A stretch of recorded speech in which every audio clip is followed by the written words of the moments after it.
ಎಲ್ಲರಿಗೂ ನಮಸ್ಕಾರ. ಇವತ್ತು ಇನ್ಸ್ಟೆಂಟಾಗಿ ರುಬ್ಬುವಾಗಿಲ್ಲ ಏನಿಲ್ಲ, ತುಂಬ ಕಡಿಮೆ ಸಮಯದಲ್ಲಿ ರುಚಿಯಾಗಿ ಚಿಕನ್ ಬಿರಿಯಾನಿ ಹೇಗೆ ಮಾಡೋದು ಅಂತ ತೋರಿಸ್ತಾ ಇದ್ದೀನಿ. ಇದು ಬಿರಿಯಾನಿ ಯಾರ್ಯಾರು ಬ್ಯಾಚುಲರ್ಸ್ ಇರ್ತಾರೆ ಮತ್ತು ಕೆಲ್ಸಕ್ಕೆ ಹೋಗೋರು ಇರ್ತಾರೆ, ಅವ್ರಿಗೆ ಟೈಮೇ ಇರಲ್ಲ, ನಾವು ಬೇಗ ಮಾಡಬೇಕು ಅನಿಸಿರುತ್ತೆ ಅಂಥವ್ರಿಗೆ ತುಂಬ ಯೂಸ್ಫುಲ್ಲಾಗಿ ಟೇಸ್ಟಿಯಾಗಿ ಬೇಗ ಮಾಡ್ಕೋಬೋದು. ಇಲ್ಲಿ 3/4 kg ಚಿಕನ್ ತೊಗೊಂಡಿದ್ದೀನಿ ಮತ್ತು ಅರ್ಧ kg ಅಕ್ಕಿ ತೊಗೊಂಡಿದ್ದೀನಿ. ಅರ್ಧ kg ಅಂದರೆ ಆಲ್ಮೋಸ್ಟ್ 1.5 ಗ್ಲಾಸಷ್ಟು ಸೋನಾ ಮಸೂರಿ ರೈಸ್ ತೊಗೊಂಡಿದ್ದೀನಿ.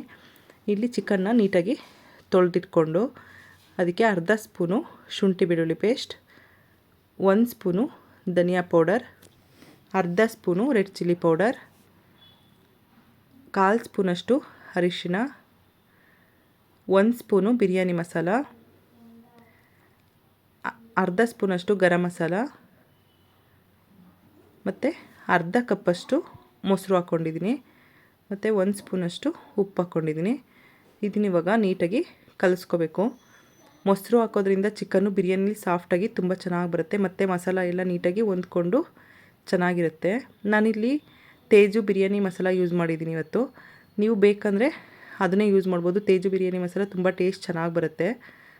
ಅದನ್ನು ಹಾಕ್ಕೊಂಡಿದ್ದೀನಿ. ಇವಾಗ ಇದಕ್ಕೆ 2 ಸ್ಪೂನಷ್ಟು ಎಣ್ಣೆ ಹಾಕ್ಕೊಂಡಿದ್ದೀನಿ. ಎಣ್ಣೆ ಹಾಕೋದ್ರಿಂದ ಮ್ಯಾರಿನೇಟ್ ಆದಾಗ ಚಿಕನಲ್ಲಿ ಟೇಸ್ಟ್ ಎಲ್ಲ ತುಂಬ ಚೆನ್ನಾಗಿ ಬರುತ್ತೆ ಬಿರಿಯಾನಿದು. ಮತ್ತು ಏನಂದರೆ ಮಸಾಲ ಎಲ್ಲ ನೀಟಾಗಿ ಹೊಂದ್ಕೊಂಡಿರುತ್ತೆ. ಇದನ್ನ ಇವಾಗ ಒಂದು 30 ನಿಮಿಷ ಹೀಗೆ ಬಿಡಬೇಕು. ಟೈಮ್ ಇಲ್ಲ ಅಂದರೆ 10 ರಿಂದ 15 ನಿಮಿಷ ಬಿಟ್ಟರೆ ಸಾಕು.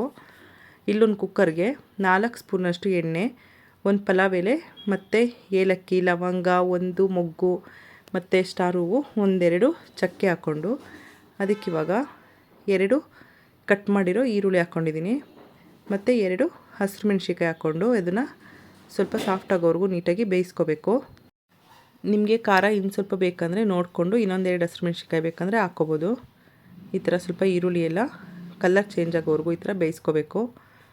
ಇವಾಗ ಇದಕ್ಕೆ ಒಂದು ಅರ್ಧ ಸ್ಪೂನಷ್ಟು ಶುಂಠಿ ಬೆಳ್ಳುಳ್ಳಿ ಪೇಸ್ಟ್ ಹಾಕ್ಕೊಂಡು ಅದು ಸ್ವಲ್ಪ ಹಸಿ ವಾಸನೆ ಹೋಗೋವರೆಗೂ ಸ್ವಲ್ಪ ಬೇಯಿಸ್ಕೋಬೇಕು. ಇವಾಗ ಅದಕ್ಕೆ 2 ಕಟ್ ಮಾಡಿರೋ ಟೊಮೊಟೊ ಹಾಕ್ಕೊಂಡು ಇದನ್ನು ಸ್ವಲ್ಪ ಈ ಥರ ಮಿಕ್ಸ್ ಮಾಡಿಕೊಂಡ್ರೆ ಸಾಕು. ಅದೆಲ್ಲ ಕಲಿಸ್ಕೊಳ್ಳೋವರೆಗೂ ಏನು ಬೇಯಿಸ್ಕೊಳ್ಳೋದು ಬೇಡ. ಈ ಥರ ಸ್ವಲ್ಪ ನೀಟಾಗಿ ಒಂದು ಸಲ ಮಿಕ್ಸ್ ಮಾಡಿಕೊಂಡು ಅದಕ್ಕೆ 1/4 ಸ್ಪೂನಷ್ಟು ಅರಿಶಿನ, ಅರ್ಧ ಸ್ಪೂನು ಬಿರಿಯಾನಿ ಮಸಾಲ ಮತ್ತು ಒಂದು ಅರ್ಧ ಸ್ಪೂನಷ್ಟು ಗರಂ ಮಸಾಲ ಹಾಕ್ಕೊಂಡಿದ್ದೀನಿ ಮತ್ತು ಅರ್ಧ ಸ್ಪೂನ್ ಉಪ್ಪು ಹಾಕ್ಕೊಂಡಿದ್ದೀನಿ. ನಾನು ಉಪ್ಪು ಚಿಕನ್ಗೆ 1 ಸ್ಪೂನ್ ಹಾಕಿದ್ದೆ, ಅದಕ್ಕೆ ಒಂದು ಅರ್ಧ ಹಾಕ್ಕೊಂಡಿದ್ದೀನಿ. ನೀವು ನೋಡಿಕೊಂಡು ಸ್ವಲ್ಪ ಖಾರ ಮತ್ತು ಉಪ್ಪು ಬೇಕು ಅಂದರೆ ಇನ್ನು ಸ್ವಲ್ಪ ಹಾಕ್ಕೊಳ್ಳಿ.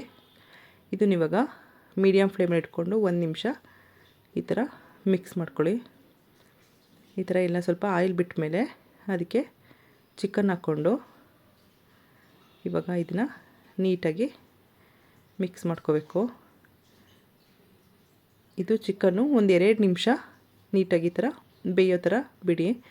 ಈ ಥರ ಸ್ವಲ್ಪ ಆಯಿಲೆಲ್ಲ ಬಿಟ್ಟ ಮೇಲೆ ಅದಕ್ಕೆ ಸ್ವಲ್ಪ ಕೊತ್ತಂಬರಿ ಮತ್ತು ಪುದೀನ ಹಾಕ್ಕೊಂಡು ಇದನ್ನು ನೀಟಾಗಿ ಮಿಕ್ಸ್ ಮಾಡಿಕೊಂಡು ಚಿಕನ್ನ ಈ ಥರ ಮಸಾಲದಲ್ಲಿ ಒಂದು 4 ರಿಂದ 5 ನಿಮಿಷ ಈ ಥರ ಬೇಯಿಸ್ಕೊಳ್ಳಿ. ಈ ಥರ ಬೇಯಿಸೋದ್ರಿಂದ ಚಿಕನಲ್ಲಿ ಮಸಾಲ ಎಲ್ಲ ಹೊಂದ್ಕೊಂಡು ಚಿಕನ್ ತುಂಬ ಟೇಸ್ಟ್ ಚೆನ್ನಾಗಿ ಬರುತ್ತೆ. ಈ ಥರ ಒಂದು 2 ನಿಮಿಷ ಬೇಯಿಸ್ಕೊಂಡು ಅದಕ್ಕಿವಾಗ ನಾನು 1 ಗ್ಲಾಸ್ ಅಕ್ಕಿಗೆ 1.5 ಗ್ಲಾಸಷ್ಟು ನೀರು ಹಾಕ್ಕೊಂಡಿದ್ದೀನಿ. ನೀವು ಯಾವ ಕಪ್ಪಲ್ಲಿ ಮೆಜರ್ಮೆಂಟ್ ಹಾಕ್ಕೊಂಡಿರ್ತೀರ ಆ ಕಪ್ಪಲ್ಲಿ 1.5 ಕಪ್ಪಷ್ಟು ನೀರು ಹಾಕ್ಕೊಳ್ಳಿ.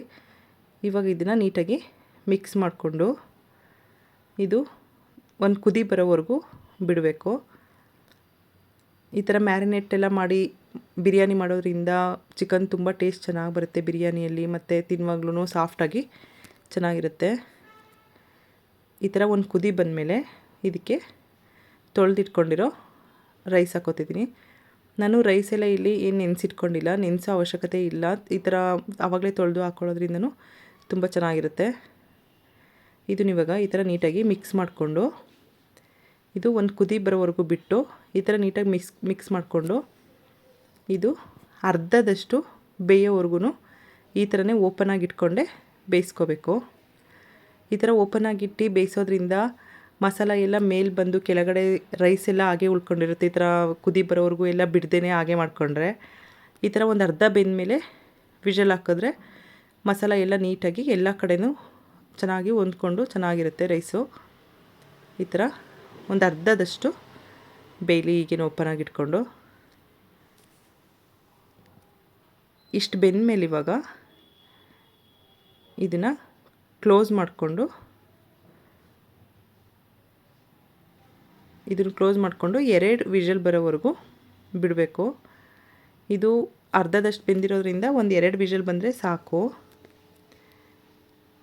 ಈ ಥರ 2 ವಿಷಲ್ ಆದಮೇಲೆ ಇದು ತಣ್ಣಗಾದಮೇಲೆ ಓಪನ್ ಮಾಡಿದ್ರೆ ನೋಡಿ ಇಷ್ಟು ಚೆನ್ನಾಗಿ ಮಸಾಲೆ ಎಲ್ಲ ಮೇಲೆ ಬಂದಿರಲ್ಲ, ಈ ಥರ ನೀಟಾಗಿ ಆಗಿರುತ್ತೆ. ನೋಡಿ ಕೆಳಗಡೆನೂ ಅಷ್ಟೇ, ಕೆಳಗಡೆ ಏನಾಗುತ್ತೆ ಅಂದರೆ ಈ ಥರ ಒಂದೊಂದು ಸಲ ರೈಸ್ ಎಲ್ಲ ವೈಟ್ಗೇನೆ ಇರುತ್ತೆ, ಮಸಾಲ ಮಾತ್ರ ಮೇಲಿರುತ್ತೆ. ಆ ಥರ ಏನಿಲ್ಲ, ತುಂಬ ಚೆನ್ನಾಗಿ ಟೇಸ್ಟಿಯಾಗಿ ಬಂದಿದೆ. ನೀವು ಇನ್ಸ್ಟೆಂಟಾಗಿ ಸೂಪರ್ ಟೇಸ್ಟಿಯಾಗಿ ತುಂಬ ಕಡಿಮೆ ಸಮಯದಲ್ಲಿ ಯಾರ್ಯಾರಿಗೆ ಟೈಮ್ ಇರಲ್ಲ ಅಂಥವರೆಲ್ಲ ಆದಷ್ಟು ಬೇಗ ರುಚಿಯಾಗಿ ಮಾಡೋವಂಥ ಬಿರಿಯಾನಿ ತುಂಬ ಈಸಿಯಾಗಿ ಮಾಡ್ಕೋಬೋದು. ನಿಮಗೂ ಈ ವಿಡಿಯೋ ಇಷ್ಟ ಆಯಿತು ಅಂದರೆ ಪ್ಲೀಸ್ ನಮ್ಮ ಚಾನಲ್ನ ಲೈಕ್ ಮಾಡಿ, ಸಬ್ಸ್ಕ್ರೈಬ್ ಮಾಡಿ.